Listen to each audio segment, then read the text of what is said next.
Welcome to the show, Lagos. And what are we going to be talking about, Mr. Deji? Yeah, today we're talking about waste management from the perspective of extended producer responsibility. That's some bit of grammar there. Please tell us what that means.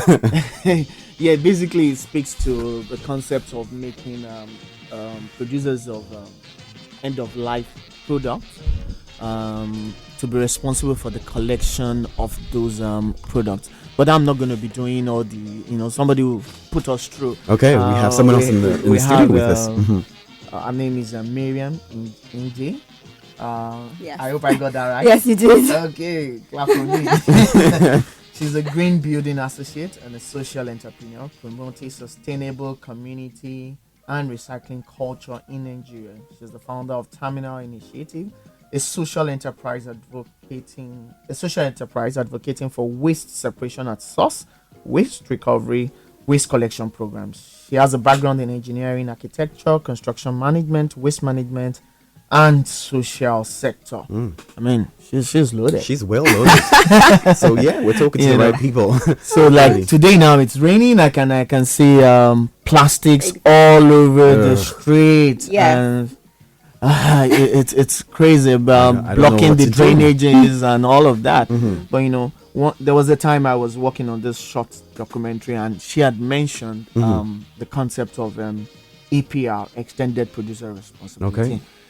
In simple terms, for the people out there, what is EPR? What does it mean? All right. Thank you, Deji. Thank you, Samuel. First of all, I just want to say it's the perfect time to even talk about EPR, waste management, waste recovery, and sustainable waste management. Why? Today it rained.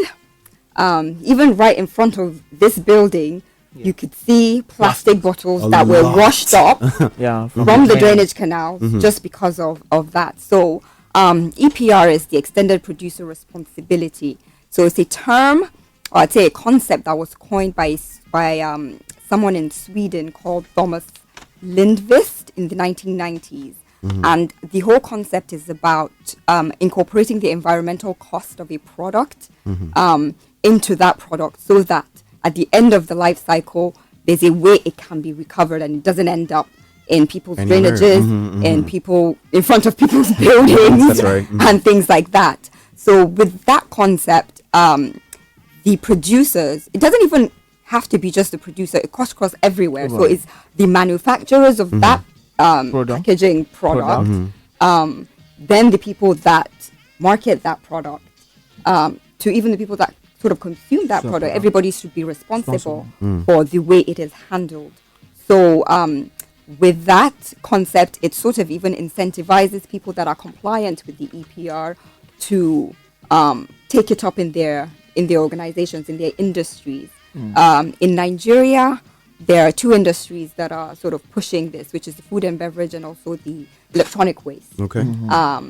So the industries that have these kinds of products, they have another organization which is called the PRO.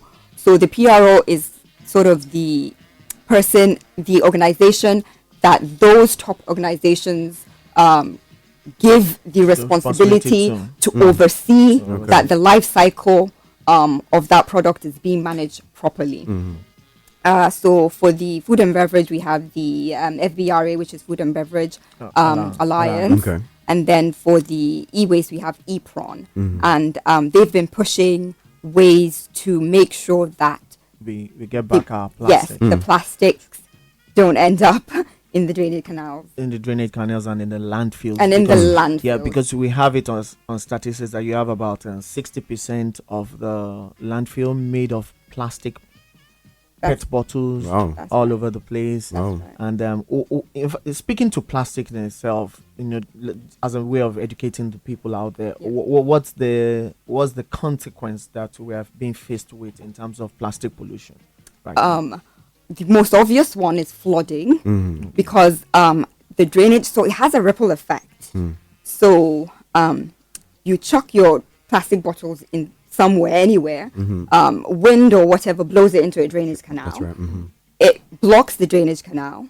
It causes flooding. What year was it that Lekki was completely flooded. Oh my goodness. People, the furniture was floating. So it's an economic cost to them at the end of the day, because they have to find a way to pay for the furniture, damages, exactly, the TV.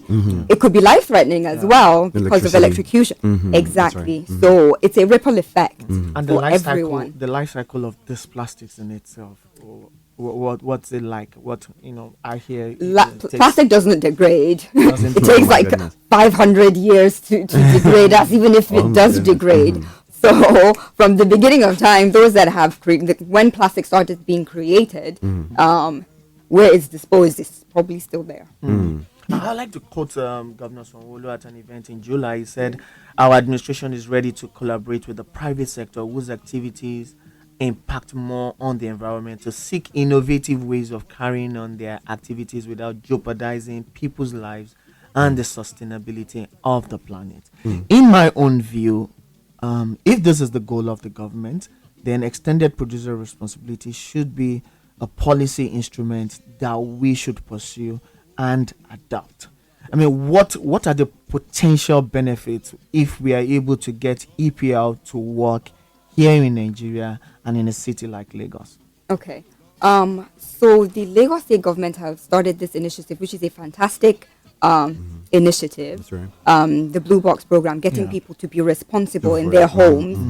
So it's away from the drainage canals. And that would even cut across, not just for homes. They have that habit now, separating their waste at source. When they go out, they would imbibe that habit of not throwing it out the window, and they would keep it within themselves until they find a means to dispose of it properly. So with that initiative, we can see the economy growing, because people will be employed to sort of sort this waste, to sort of process this waste. That's right. And earn money. So everything, I believe, with this EPR concept is a ripple effect. And I spoke about the incentives that people that are compliant to EPR, the government can give them sort of a tax incentive or whatever kind of incentive, and everybody wins at the end of the day. Right. That's right.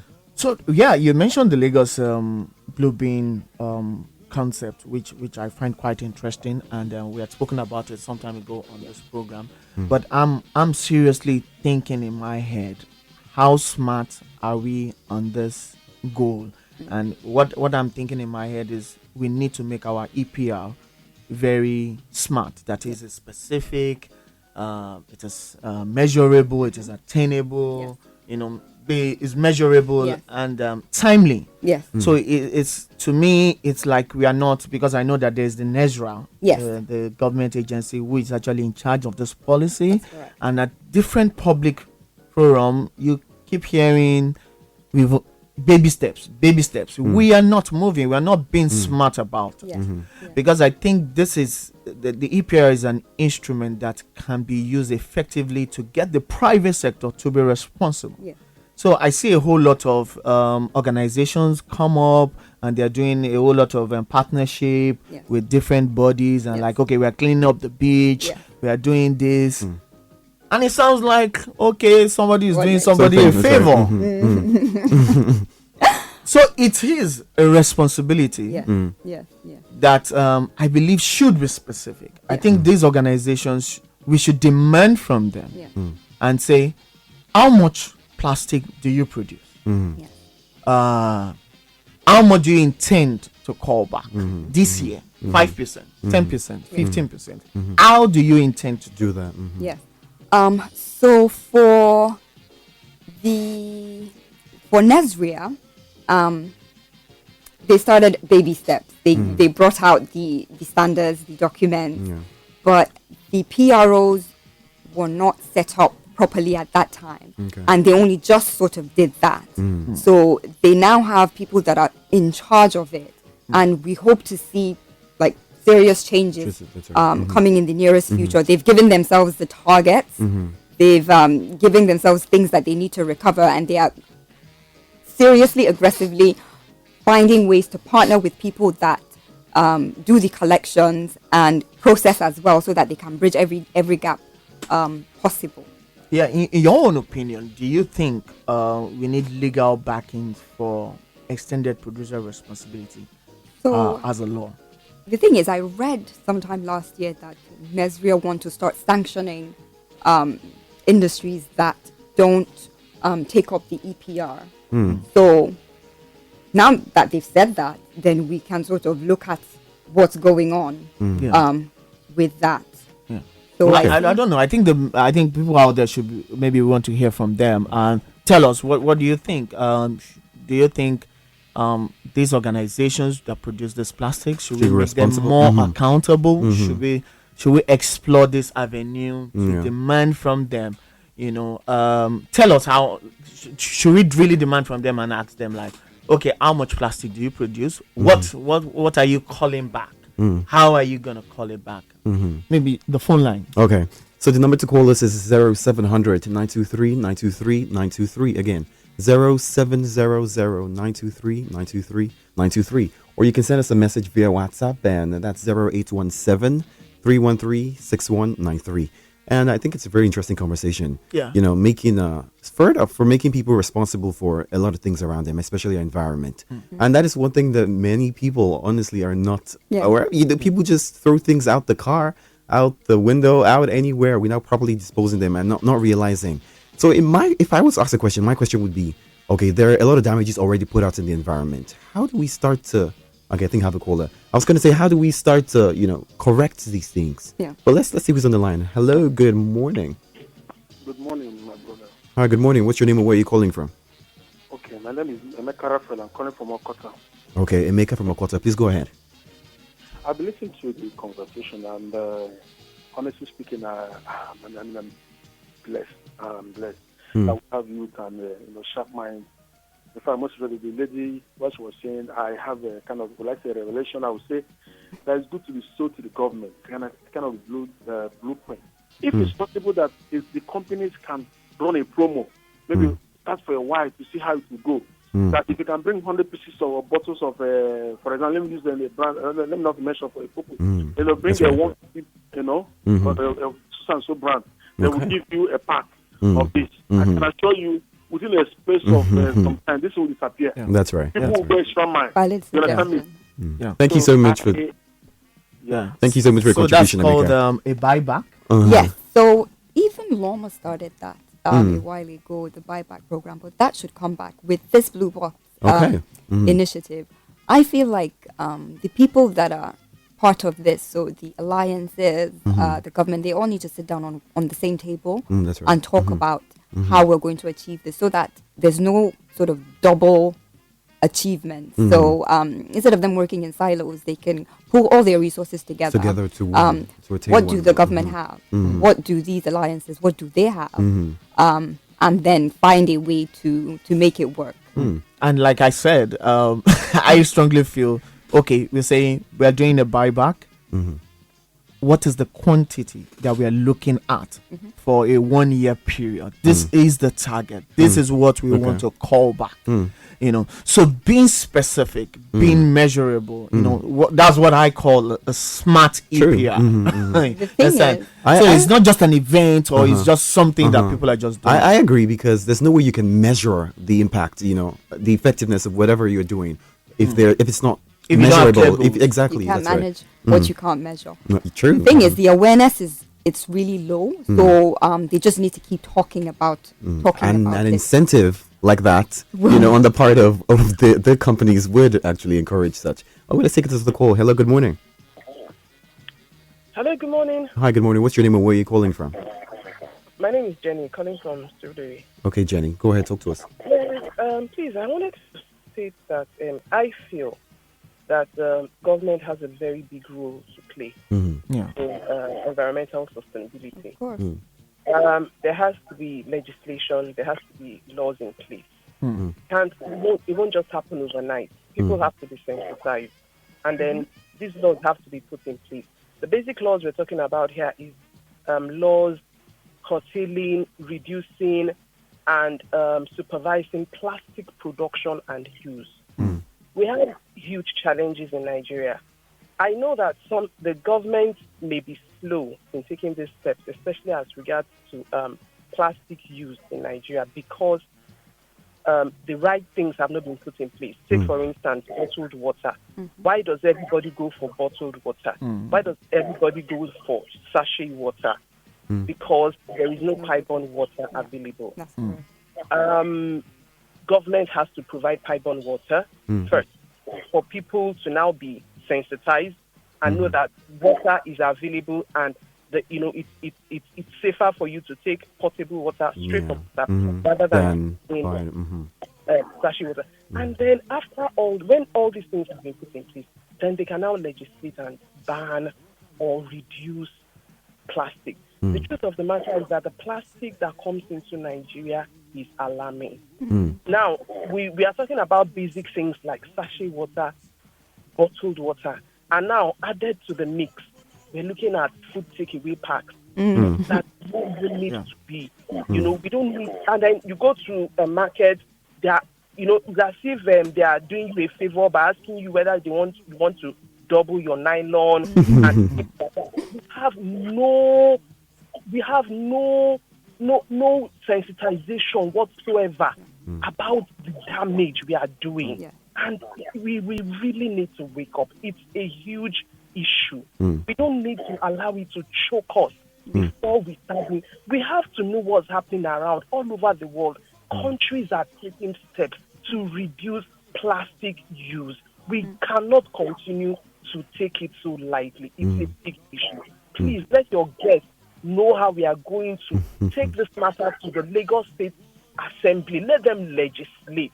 Let Lagos State be a trailblazer that it's supposed to be in this regard, and then other states will follow. We cannot wait for the federal to move. They are obviously overwhelmed at the center. Let Lagos State start living this policy of being a center of excellence. Legislate on this plastic issue, especially the ones we can do without. Food takeaway packs, leather nylons, before we now fix our water, and then now also legislate against sachet water and bottled water. Okay. Please, it's something we need to start working on. Thank you. Thank you very much for calling, Jenny. Much. I think in closing, Maryam, you want to respond to that?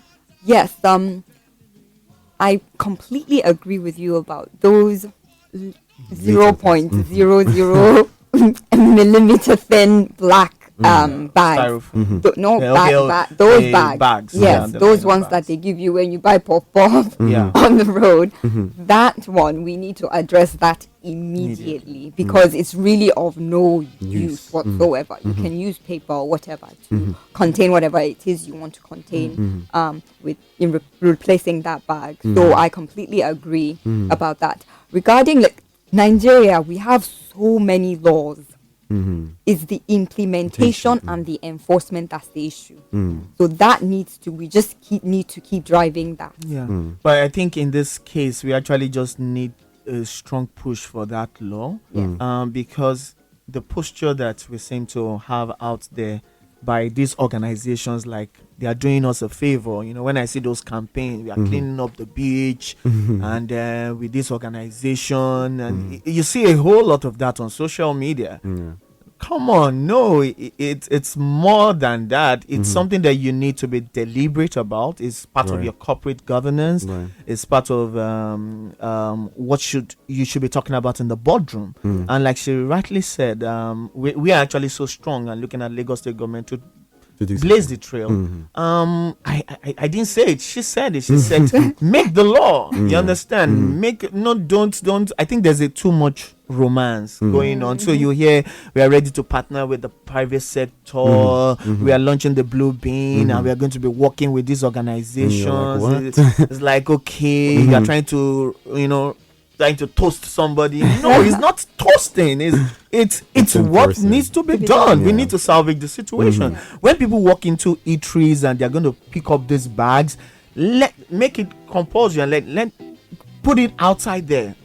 As you're picking up this bag, this is what it's doing to the environment. Next time when you're coming, can you come with the one we gave you the last time? You understand? Can you come with the bag that we gave you the last time? You don't need to walk into a store and go in with fresh, with no bag. Come with your former bag. Oh, we give you even a reward. We give you 1 naira. We give you 2 naira or whatever. For doing that. You understand? So corporate organizations have this structure that exists that we can utilize, and government will spend less even in picking up waste by the time we push this thing over.